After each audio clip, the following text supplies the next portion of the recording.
야고보서 1장 1절부터 8절 말씀입니다.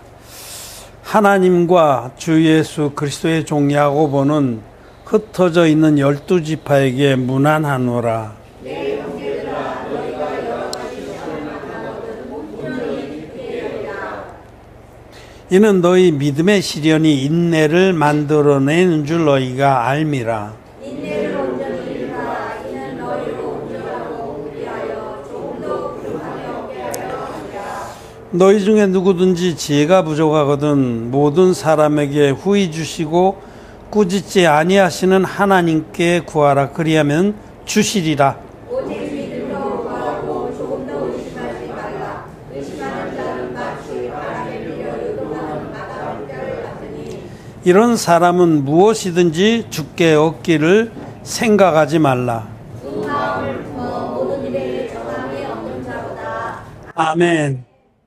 네, 성도 여러분 안녕하십니까? 네. 온라인으로 예배드리는 우리 모든 성도 여러분 반갑습니다. 그리고 사랑합니다. 오늘은 이 야고보서 1장의 말씀을 통해서 시험 당할 때에 온전히 기쁘게 여기라 하신 그 말씀을 한번 같이 믿음으로 받고자 합니다. 시험이라는 것은 어려움 또는 곤고, 괴로움 이런 의미입니다. 여러분 지금 여러분들이 당하고 있는 처지가 형편이 많이 괴로울 수 있어요. 그렇지 않은 분은 아마 극히 적을 거예요. 다 괴롭죠. 괴로울 때 주 예수 얼굴 보라. 그 찬양 생각해요. 정말 참 많은 시험들이, 곤고함이, 어려움들이 있는 줄 압니다. 어떤 이들은 건강 때문에 감당할 수 없이 고통스러울 수 있고, 어떤 이들은 또 경제적인 문제로, 경제적으로도 참 앞이 캄캄하고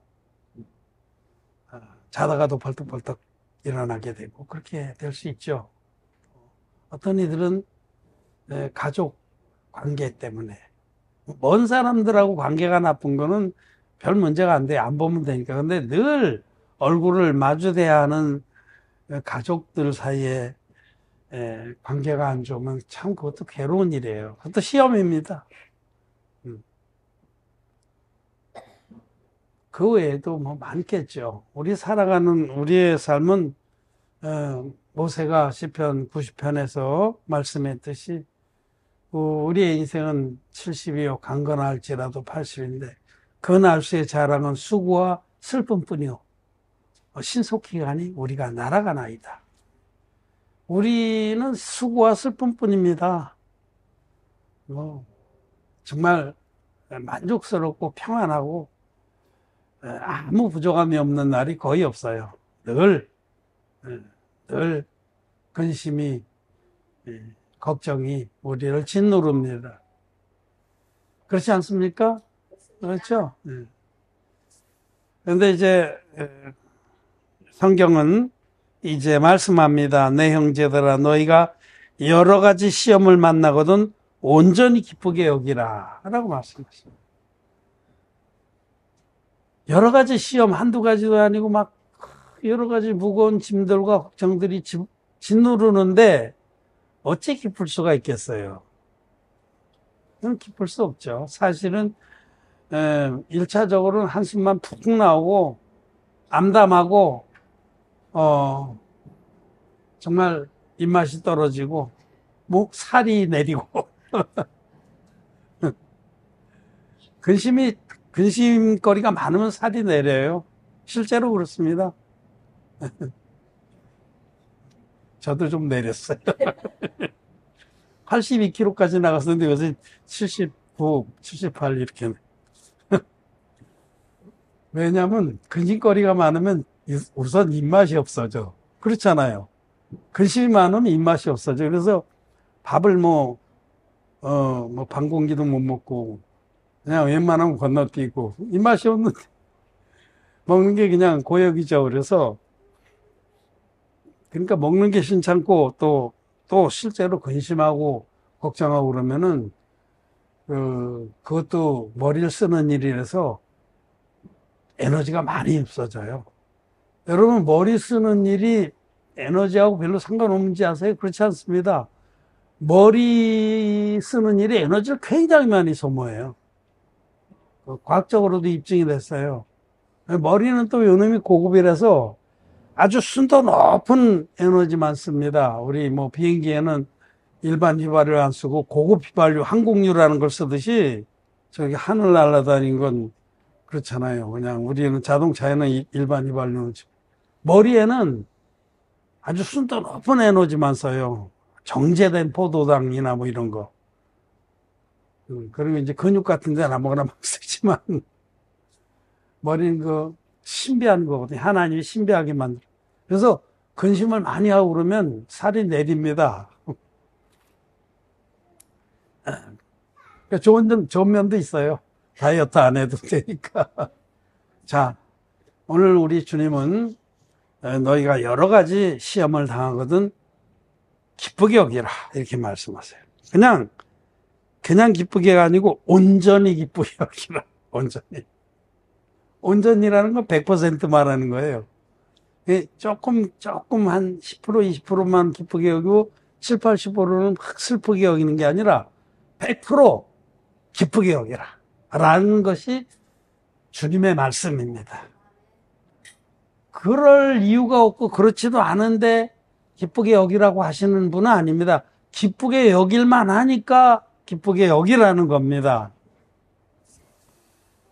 여러분, 여러 가지 시험을 만나는 것이 영적으로는 우리에게 큰 유익입니다. 육신적으로는 물론 싫죠. 근데 영적으로는 유익이에요. 단적으로 한번 거지 나사로와 부자를 한번 생각해 봅시다. 누가복음에 거지 나사로의 이야기, 예수님이 주신 예화인데 사실은 그건 사실이에요, 사실. 주님은 터무니없는 걸 예화로 안 드시고 실제로 그렇다라는 겁니다. 이 세상에 두 종류의 사람들을 극명하게 말씀하신 거예요. 세상 살아가면서 아무 부족함이 없어서 여러 가지 시험거리도 없고 그냥 배가 디룩디룩하고 눈이 붉어지고 돈 걱정도 없고 자식 걱정도 없고 다른 복음서 말씀에는 어떤 부자가 막 추수를 엄청나게 해서 끌어들이고 네 영혼아 네가 끌어들인 걸 보느냐 평안히 먹고 마시자 그렇게 하는 말씀 나와 있듯이 이 부자는 이 세상에서 아무 여러 가지 시험이 없었어요. 별로 없었어. 거의 없었어. 떵떵거리고 근데 그 부잣집 대문에는 거지가 나사로라는 거지가 평생을 그런 시험 속 굶주림과 또 멸시와 추위와 이 땅엔 아무 소망도 없이 그렇게 정말 하루하루 사는 것이 지옥 같은 그런 삶을 살았다는 거죠. 그야말로 그 거지는 여러 가지 시험 속에 한평생을 살았어요. 부자는 아무 시험 없이 편안하게 살았어요. 그런데 누가복음에 기록된 이 부자와 나사로, 거지 나사로, 그들의 생애가 끝나고 영원한 세계가 시작됐을 때 완전히 입장이 바뀐 거죠. 이 땅에서 그렇게 비참한 여러 가지 시험을 당하면서 고민했던 그는 아브라함의 품에 안겨서 낙원에 있고 그 부자는 지옥불 가운데, 불꽃 가운데 고민하는 것이 성경에 기록되어 있습니다. 사실입니다. 그 부자는 이 땅에서 아무 시험 당할 일이 없어서 아무 근심도 안 했어요. 당차 죽어서 어디 갈 거 그런 생각할 필요도 없어. 이 땅에서 즐기기도 너무 바빠. 할 일도 너무 많아.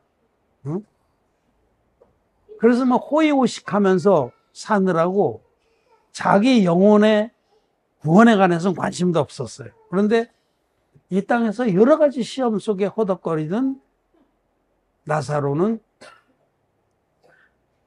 그 많은 시험 가운데서 인생이란 무엇인지, 또 이렇게 살다 죽는 게 단지 하나님 말씀하시기를 영원한 세계가 있다는데 거기에 들어가서는 이런 고민은 없겠지 하고 영생을 사모하게 됐다는 거예요. 인생의 쓴맛과 여러 가지 시험에서 허덕이면서 우리는 이 땅에 대한 미련을 끊고 영생을 사모하게 됩니다. 여러 가지 시험을 겪으면 겪을수록 그런 사람은 더욱더 영원한 세계를 사모하게 되는 겁니다. 그래서 우리가 조금 아까 우리 찬양할 때 믿음이 없으면은 기쁘시게 못해. 그 찬양할 때 믿음으로 명예 모인 모세에 대한 가사가 있었죠. 모세는 애굽의 왕자로 있을 때는 그야말로 아무 근심 없이 살았겠죠. 왕자인데, 대제국의 왕자인데. 근데 모세가 자기의 민족성이 있기 때문에, 히브리인이라는 거기 때문에 애굽 사람을 쳐 죽이고 그 죄가 탄로나서 미디안 광야로 도망갔어요. 그래서 그때부터 모세의 고난이 시작됐습니다.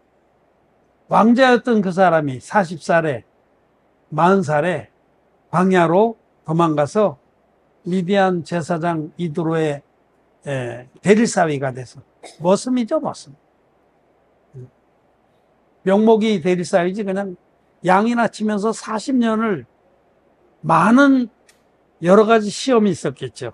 광야에서 왕자였던 그가 그 광야에서 양들과 더불어 자고 양똥을 치우면서 돌보면서 정말 외롭고 비참하고 쓸쓸한 그런 나날을 보냈겠죠. 여러 가지 시험을 겪었을 겁니다.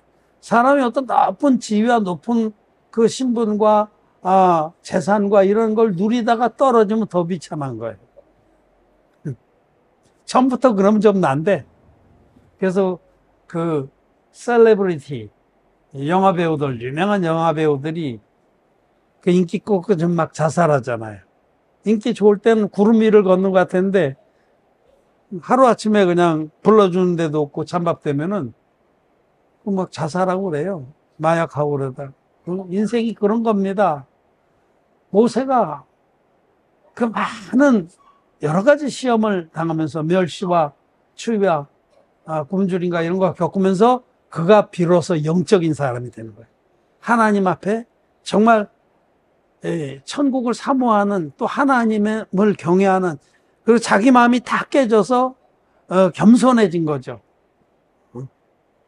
그래서 하나님께서도 내가 온 지면에서 모세와 보다 온유한 자를 내가 보지 못했다. 그렇게 되는 거예요. 그러니까 여러 가지 시험을 거치면서 우리는 영적인 사람이 되는 겁니다. 그게 큰 축복입니다. 여러분들이 지금 여러 가지 어려움, 여러 가지 시험을 당하고 있다면 그걸 그냥 생으로 이를 복복 갈면서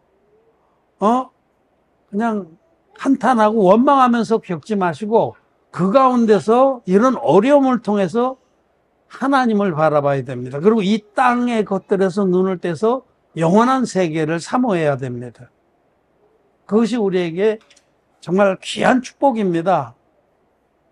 부자하고 나사로 얘기를 하다 말았는데 그 부자가 이 땅에서 떵떵거리고 아무 부족함이 없이 살았던 것이 자기에게는 큰 저주입니다. 영원한 지옥을 벗어날 수 없게 된 겁니다. 영원한 지옥에. 거기서는 다시는 벗어날 길이 없어요. 영생토록 불과 유황으로 타는 못에서 절규하고 자기의 태어난 날을 원망하게 되는 거죠. 그래서 얼마나 고통스러운지 아브라함에게 부탁해서 나사로를 내 집에 보내서 내 동생들은 제발 여기 오지 않도록 좀 해달라고 그렇게까지 부탁을 하죠. 그건 할 수가 없습니다. 여러 가지 시험을 겪으면서 우리가 하나님의 나라, 천국을 사모하게 되고 또 이 땅의 것들에 대해서 진리를 통해서 바라보게 됩니다. 이 땅의 것들이 무엇이냐? 여러분, 이 땅의 것들, 돈이나 명예나 권력이나 쾌락이나 이런 것들은 다 지나가는 겁니다. 그게 잠시 우리에게 있는 것 같지만 그건 마치 풀의 꽃과 같다고 그래요. 풀의 꽃이 반짝하고 폈다가 한 2, 3일 되면 시들고 추하게 떨어집니다. 우리 지금 마당에 분홍, 낫 달맞이 꽃이 많이 폈어요. 지금 만발은 아니지만 많이 폈어요. 예전에 제가 페이스북에 올렸는데 그때 한 송이씩 폈었는데 지금은 작은 종류가 있고 큰 종류가 있는데 작은 종류는 많이 폈어요. 큰 종류는 원래 그게 한 두세 그루밖에 안 돼요. 내가 저기 우리 어머니 그 노인복지원 거기 갔다가 거기서 몰래 기증을 받아서 몰래 기증을 받았어요. 저기 많이 있길래 두 뿌리 캐다가 심었는데 안 죽고 살아서 이제 내년 되면 많이. 그게 그 꽃이 아름다운데 한 2, 3일 가면 떨어져요. 또 우리 인생도 그런 겁니다. 이 땅에 있는 것들은 야고보서의 말씀에도 있고 여러 말씀, 베드로 사도도 그런 말씀하시고 우리 인생은 풀과 같고 인생의 영광은 풀의 꽃과 같으니 풀은 마르고 꽃은 시들거니와 하나님 말씀은 영원하도다. 우리 인생은 아무것도 아닙니다. 이거는 다 지나가는 겁니다. 지나가는 중에 우리들이 육신이 있기 때문에 그 돈이나 명예나 권력이나 쾌락 이런 데 마음을 온갖 쏟습니다. 땅의 것들에 쏟습니다. 그러나 그것은 아주 미련한 겁니다. 근데 우리들이 여러 가지 시험을 겪으면서 땅에 쏟아졌던 그런 육신의 마음들을 걷어서 하늘에 우리의 마음을 두게 되는 겁니다. 위의 것을 찾게 되는 겁니다. 영생을 더욱더 사모하게 되고 장차 우리들이 죽어서 주님의 은혜로 들어가게 될 영원한 천국을 더욱더 사모하게 되는 겁니다. 한 번 죽는 것은 사람에게 정하신 일입니다.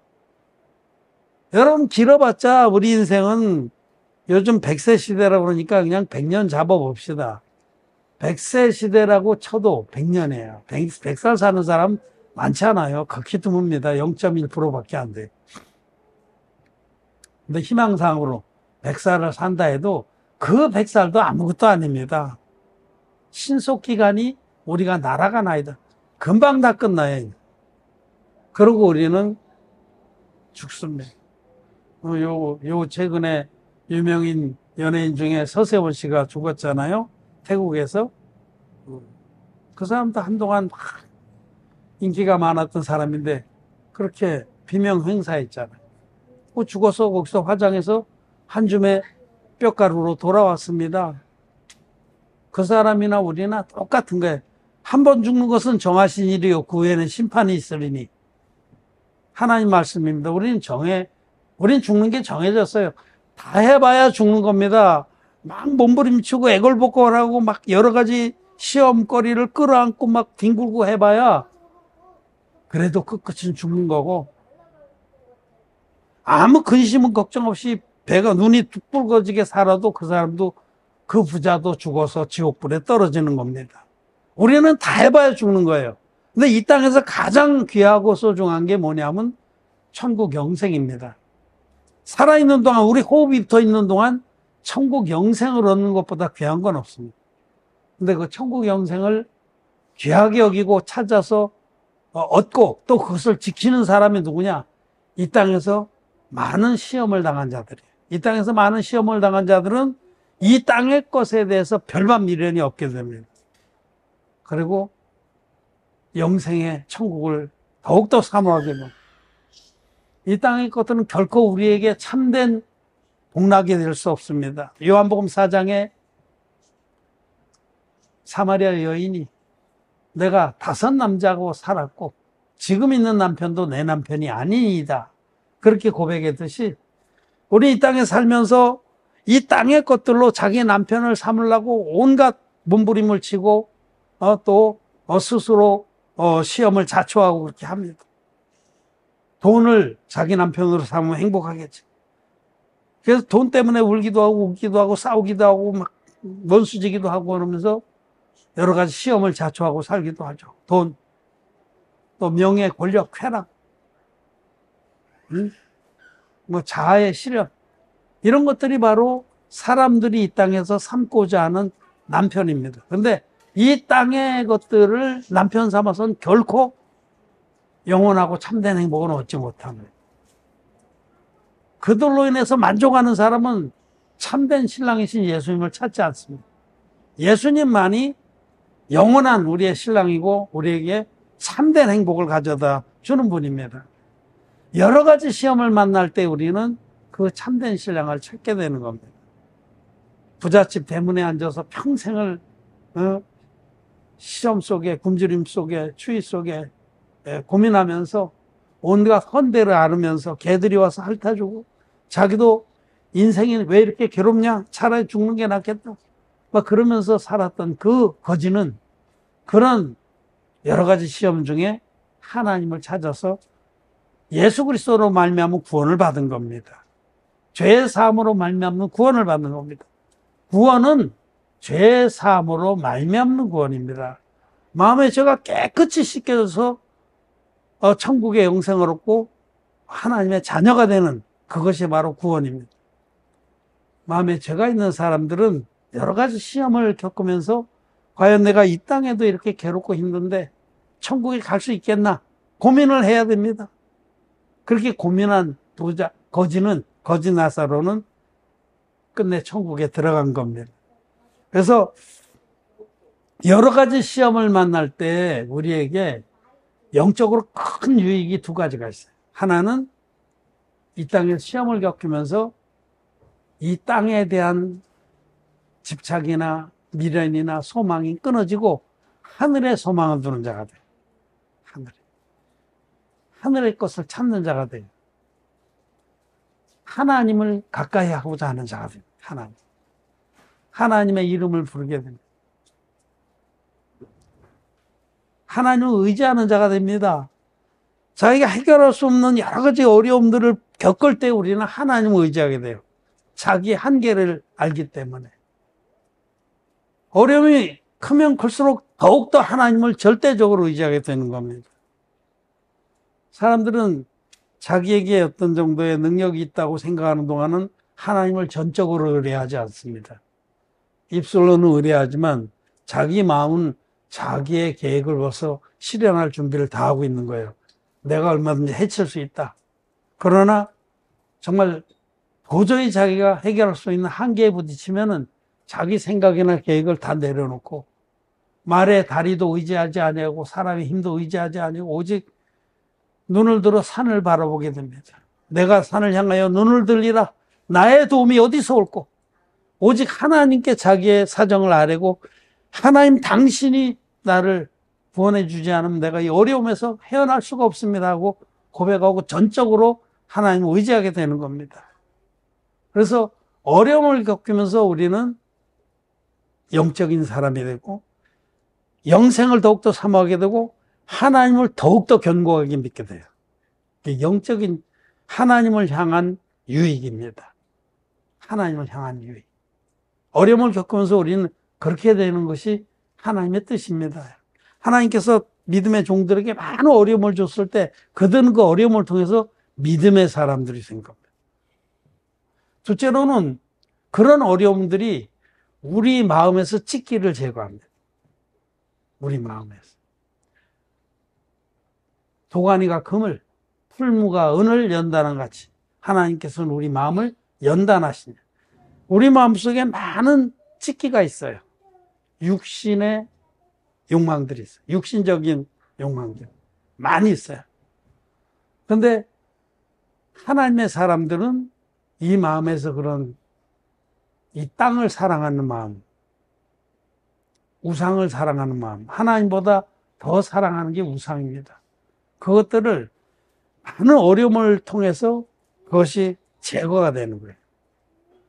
마음에서 찢기가 제거돼요. 어려움을 통해야 그것이 제거가 됩니다. 자기 마음속에서 잘못된 부분들, 믿음 없는 부분들, 이 세상을 사랑하는 그런 마음들이 제거가 되고 전적으로 하나님의 뜻을 기뻐하는 그런 마음이 됩니다.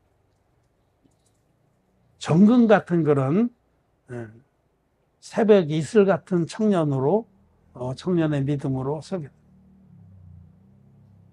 이 두 가지 유익이 있어요. 한편은 하나님을 향해서 믿음이 온전하게 주님을 의뢰하고 영생을 귀히 여기고 사모하고, 한편으로는 자기 마음속에서 정말 더러운 것들, 육신의 찌기들을 어려움을 통해서 하나님이 제거해 주시는 거예요. 그래서 정금같이 나오고, 욥기의 말씀대로 내가 많은 연단을 받은 후에 하나님 앞에 정금같이 나오리라. 연단을 받으면서 정금 같은 그런 순수한 믿음의 사람으로 나오는 겁니다. 그래서 여러분, 여러 가지 시험을 만나거든 온전히 기쁘게 여기십시오. 아, 하나님이 나에게 일을 하시는구나. 하나님이 나에게 영적으로 귀한 진보를 이루어 주시는구나. 내 모든 죄를 예수님께서 세례와 십자가로 깨끗이 없애주셔서 나를 의인으로 만들어 주신 그 하나님께서 내가 믿음의 장성한 자로 하나님을 기쁘시게 하는 그 믿음의 사람으로 나를 키워주시는구나 하고 기쁘게 여기시기 바랍니다. 어려움이 덮쳐올 때에 육신의 눈으로 바라보고 한숨을 쉬면서 원망하고 한탄하면서 하나님을 대적할 것이 아니라, 어두움에 져서 짓누를 것이 아니라, 어려운 환경에 지금 처해 있는 우리 모든 성도 여러분, 기뻐하십시오. 온전히 기쁘게 여기라고 말씀하신 대로 믿음으로 기뻐하십시오. 하나님께서 일하십니다. 그 아래 이제 5절부터 야고보서 1장 5절부터 8절은 이런 처지에 있는 우리들이 기도할 것을 말씀해요. 기도. 이때가 바로 기도할 때입니다. 이때라. 여러분들이 여러 가지 어려움, 감당 못할 어려움, 해결이 도저히 불가능한, 한숨만 푹 나오는 그런 무거운 어려움에, 여러 가지 시험에 눌려 있을 때, 그때가 우리가 할 수 있는 거는 기도입니다. 믿음의 기도. 입만 달싹달싹하는 거 말고 하나님을 믿는 믿음으로 기도하는 겁니다. 하나님은 당신이 반드시 살아계신 것과 또 그러한 하나님을 믿고 나오는 자에게 상 주시는 하나님이십니다. 여러분, 하나님 살아계십니다. 우리가 기도 내가 했는데, 믿음으로 했는데 아무 응답이 없으시네, 주무시나? 그럴 것이 아닙니다. 얻기까지 기도하라고 하셨고, 우리에게 하나님이 일하시는, 이렇게 어려움을 주시면서 허락하시는 이유가 이루어질 때까지 우리는 기도해야 됩니다. 기도하고 온전히 기쁘게 여기고 하나님 우리 기도를 들으신다는 믿음으로 기도하십시오.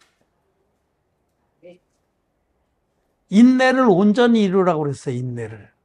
그 믿음의 인내라고 그랬어요. 또 한편, 인내는 믿음으로 하는 겁니다. 그냥 자기 의지로 생리판 앓듯이 하고 그렇게 참으라는 게 아니에요. 하나님을 믿음으로 인내하는, 하나님이 살아계신 것을 믿음으로 환경이 아무리 어려워도 견디고 또 그 가운데 믿음의 기도를 하는 겁니다. 믿음의 인내, 믿음의 기도로 여러분들이 겪고 있는 여러 가지 시험들을 능히 이기고 정금 같은 믿음의 사람들로 서시기를 바랍니다. 하나님은 우리를 당신의 귀한 믿음의 일꾼들로 삼으시려고 우리에게 더 많은 어려움을 주십니다. 어려움을 주시는 것이 우리에게, 그것이 내가 학년이 좀 이제는 몇 학년 좀 됐나 보다 하는 증거입니다. 어린 애들한테 어려움 안 줍니다. 그냥 막 둥기둥기 해줘요. 근데 이제 좀 어려움을 통해서 네 근력도 좀 키우고 믿음의 근력도 키우고 체급도 키워야겠다. 그럼 어려움을 주시는 거예요. 여러분들에게 어려움이 아무것도 없다면 그게 오히려 근심거리예요. 아이고, 나는 이제 멀었나 보다, 그런 줄 아세요. 어려움이 있거든. 하나님이 나를 정말 믿음의 귀한 나무로 키우시려고 손을 대셨구나. 기뻐하고 온전히 기뻐하십시오. 하나님을 바라십시오. 하루의 염려는 그 하루로 족한 겁니다. 먹을 것과 입을 것이 있으면 족한 줄 알고 여러분들에게 닥친 여러 가지 시험들을 온전히 기쁘게 여기는 믿음들로 서기를 바랍니다. 여러분, 우리는 이 다음에 5절부터 8절 말씀에 또 한 가지 중요한 것은 이 마음을 정할 것을 마음을 정할 것을. 마음을 정하지 아니한 자의 기도는 하나님이 안 들으십니다. 우리에게 마음을 정하라고 이렇게 어려움들을 주시는 거예요. 마음을 정한다는 건 뭐예요? 하나님의 뜻을 쫓아서 남은 때를 살기를 원합니다. 그게 마음을 정합니다. 내 욕망을 쫓아 살았던 내가 이제는 내 욕망은 버리고 하나님이 기뻐하신 뜻을 위해서 남은 생애를 살겠습니다. 그렇게 딱 정하고 자기 육신을 위해서 고민하고 염려하고 분노하고 그랬던 그 마음을 걷어서 어떻게 하면 그 나라와 그 일을 구할까 하는데 거기에 자기 삶의 최우선 순위를 두른 사람이 마음을 정한 사람입니다. 그렇게 마음을 정한 사람은 이 땅에서 지금까지 그것이 막 너무 크고 감당 못할 시험이었다라고 생각한 게 아무것도 아니에요. 그거 아무것도 아니에요. 다 해봐야 죽는 겁니다, 여러분. 그리고 죽으면 천국입니다. 다 해봐야. 우리가 하루하루 이렇게 마음을 정하고 살다가 다 해봐야 주님 나라 가는 겁니다. 그래서 마음을 담대히 가지시고 마음을 정하고 여러 가지 지금 당한 어려움들은 온전히 기쁘게 여기면서 그 가운데 우리들이 영적인 사람이 되고 또 우리 마음에서 찢기가 제거되는 그런 순수한 믿음의 일꾼들이 되시기를 바랍니다. 하나님은 우리 아버지십니다. 우리가 시험을 당하되 감당 못할 때에는 또 피할 길도 주시는 분입니다. 아무것도 염려하지 말고 정면으로 맞서서 하나님께 기도하고 하나님 우리 안에 영적으로 하실 일들을 바라고 구하시기를 바랍니다. 말씀 마칩시다.